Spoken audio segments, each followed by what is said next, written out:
Development of solids. In the previous video, we have learned how to develop solids. We have used the parallel line method and radial line method of development. We had developed pure solids like prism, pyramid, cone, and cylinder. In this video, we are going to develop frustum or truncated solids that are special section cases of solids. In this video, we will see one problem for section solid using the parallel line method and one problem for section solid using the radial line method of development. So firstly, let's see a problem of developing section prisms using parallel line methods. A hexagonal prism, edge of base 20 mm and axis 50 mm long, rests with its base on HP such that one of its rectangular faces is parallel to VP. It is cut by a plane perpendicular to VP and inclined at 45 degrees to HP and passing through the right corner of the top face of the prism. Draw the sectional top view and develop the lateral surface of the truncated prism. Firstly, write the given data. The base edge length of hexagonal prism is equal to 20 mm. Axis length 50 mm. It rests with its base on HP. It is cut by section plane which is perpendicular to VP and inclined at 45 degrees with HP. Now to obtain the development of hexagonal prism, firstly draw the top and front view of the hexagonal prism. The top view of the hexagonal prism is a hexagon.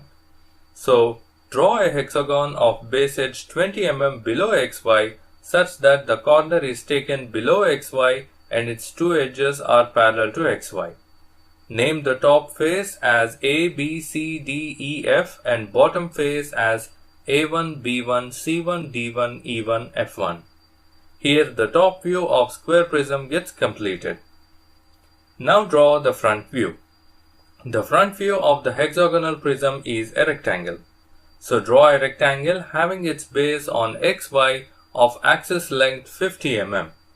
Width of rectangle can be obtained from the top view by extending the construction lines. Shift the point of the top view on the front view. So the corners of the bottom face of the prism in front becomes A1', B1', C1', D1', E1', F1'. And the corners of the top face in the front base will be A', B', C', D', E', F'. Here the front view of hexagonal prism gets completed. Now it's time to draw a sectional view.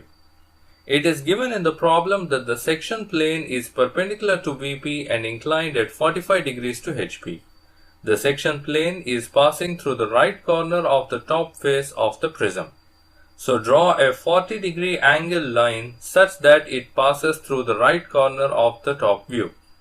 This line is the sectional plane which removes the part just above it. So basically, we have to develop the remaining part of the prism. To develop the lateral surface of the remaining prism, stretch out the bottom of the front view onto the right side. As we can see, the base of the prism after sectioning is fully visible. So stretch out the base of length 6 times that of base edge. That draws a line A1 of total 120 mm and divide it into 6 equal parts, each part measuring 20 mm. Name that points as B1, C1, D1, E1 and F1. These points are the corner of the base hexagon. Now stretch out top of the prism AA of length 120 mm. Mark points B, C, D, E, F on the stretched line, each having distance 20 mm with each other. Now join AA1, BB1, CC1, DD1, EE1, FF1 and AA1.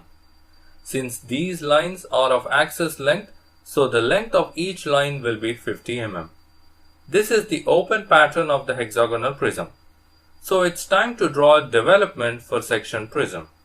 The bottom base of a prism is fully visible after sectioning it, so base part which is A1, B1, C1, D1, E1, F1, A1 will be fully obtained in the development.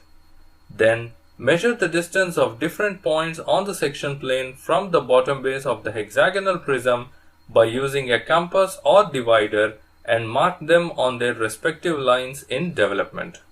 For example, measure section plane from A1' and mark that distance on line AA1. Similarly, measure and mark on these other lines.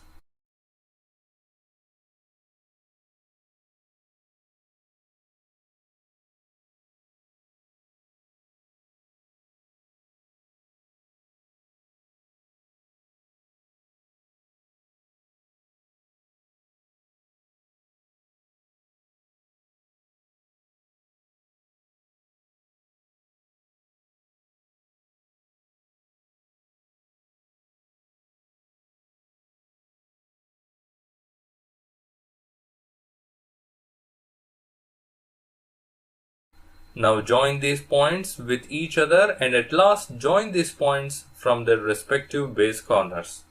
The obtained view is the final development of the section hexagonal prism as per the problem. We have obtained this development from stretching parallel lines that are from the parallel line method. So generally, this is how we develop section solids which are composed of straight edges. A cone of base diameter 40 mm and slant height 60 mm is kept on the ground in its base. A section plane cuts the cone in such a way that it passes from the midpoint of the axis and inclined at 45 degrees to the HP. Draw the development of the section cone. Let us see how to solve this problem. So firstly, write the given data in the drawing sheet. Diameter of the base circle is equal to 40 mm. Slant height is equal to 60 mm. Section plane passes through the center of the axis and is inclined at 45 degrees to HP. Firstly, draw the top view of the cone, that is, circle. Draw a circle of radius 20 mm taking O as the center. Divide the circle into 12 equal parts. These parts are helpful in the development part. Give a numbering to the point of each part on the circumference from 1 to 12. This is the top view of the cone. It's time to draw the front view of the cone. The front view of the cone is a triangle. So draw the triangle in its front view having its base on XY and shift the points 1, 2, 3 and so on 11, 12 onto the base of the cone. Its width can be obtained by extending the construction line from top view.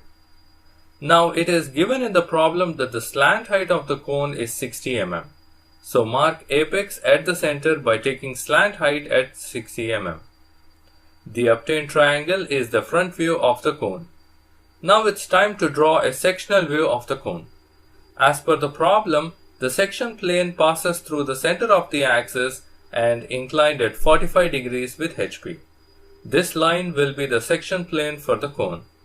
We can see that the section plane cuts the generator and the point where the section plane cuts the generator, name it as P1, P2, P3, P4, P5, P6 and P7.